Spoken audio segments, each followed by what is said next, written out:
গোটা কোরআনে যত বিশেষ ফজিলতপূর্ণ বিশেষ মর্যাদাপূর্ণ সূরা আছে তন্মধ্য থেকে অন্যতম। এই তিনটি সূরার মর্যাদা অনেক বেশি।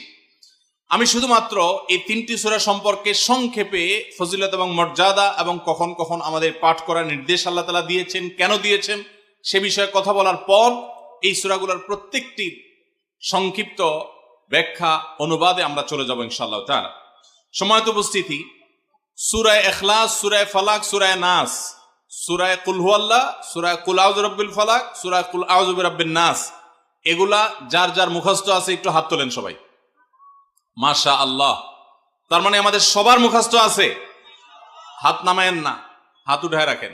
আল্লাহ আপনি আমাদের সবাইকে এই তিন সূরার সারমর্ম, এর মর্যাদা, এর ফজিলত, এর নির্দেশ, এর বার্তা, এটা আমাদের সবাইকে গ্রহণ করার, অনুধাবন করার, উপলব্ধি করার, মেনে চলার তৌফিক দান করুন।